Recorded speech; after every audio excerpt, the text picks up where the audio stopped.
take your minds back to 2018 August, the Bank of Ghana revoked the licenses of 5 banks and appointed a receiver to take over the assets and liabilities of those banks. And CBG was formed at that time. CBG then entered into separate arrangements with those banks to purchase some of their assets, but most importantly to assume the liabilities of those banks. Now that's a very important point to note because those liabilities were actually depositors' funds. They were funds that you, me, my father, your father, my grandfather back in the village had placed in these banks, and those funds were at risk, and so they had to be saved.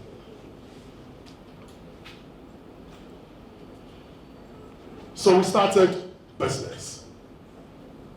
The key challenge at that point was the balance sheet that we started with. Recall what I said, that we assumed liabilities of 7.9 billion, borrowings of 2.2 billion.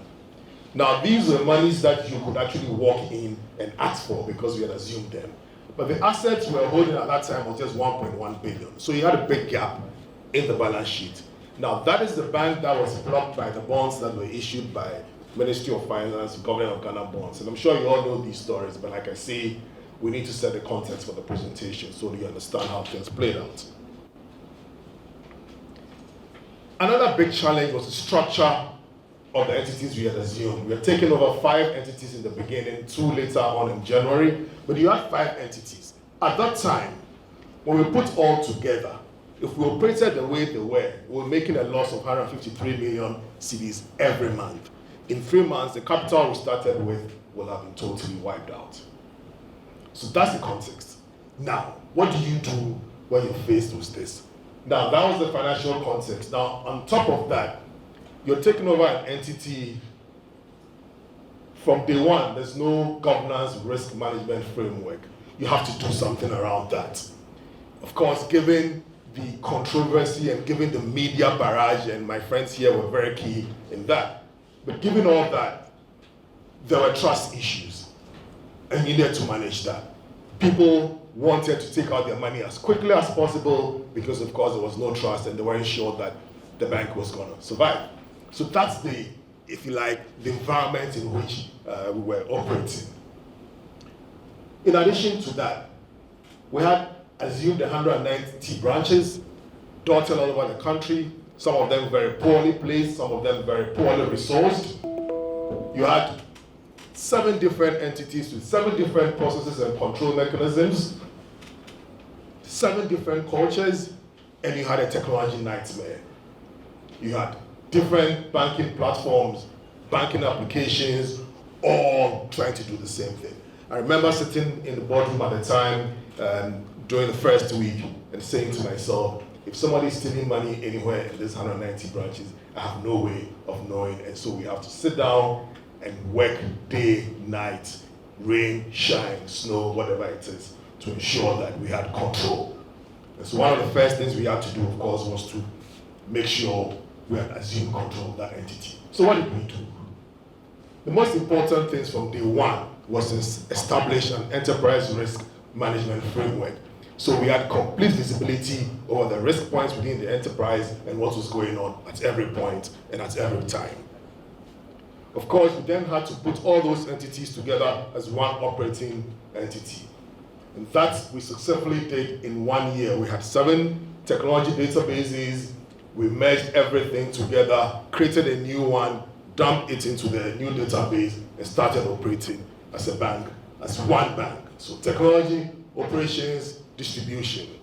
Now, to also manage the cost inherent in this size of operations, we had to reduce the branch footprint. So we moved the branch footprint from 190 to 114.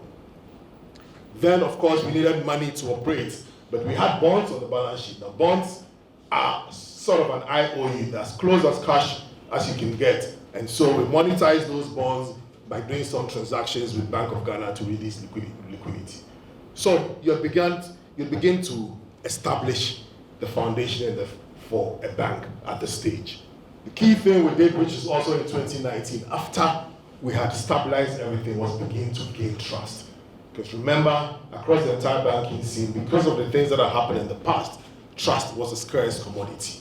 And so we launched the CBG tagline, "We stand with you." We put our people out into the streets to talk to customers. We went on a media blitz to get the message out there that CBG was formed to stand with everybody in this country. We're formed to stand with the consumer, with the SME person, with the large corporate, with the government entity. We're formed to actually resolve those challenges in the environment at the time. So putting that all together, I'd say our first year was a very difficult year, but it was great. It demonstrated what can be achieved by having a workforce that is energized, that had a clear vision of where they were going, and that was prepared to put in the hard work needed to move the train from the station onto the tracks and on the journey. We did a few things. We saved 7.9 billion in depositors' funds, and I said saved because the truth was that if we didn't do what we had to do, there would have been trouble. I mean, there's still lots of stories of people coming for their money and realizing that, oh, the money was there because CBG was there and CBG had the liquidity to pay them. We saved 2,300 jobs because where you're coming from, if it's insolvent and the license has been drawn, then you don't have a job. We saved 2,300 jobs. We moved on to help BOG to resolve and pay out funds in the SNL sector. And of course, we integrated all our technology platforms into one. But the most important thing, establish a strong governance framework so we could grow as a bank.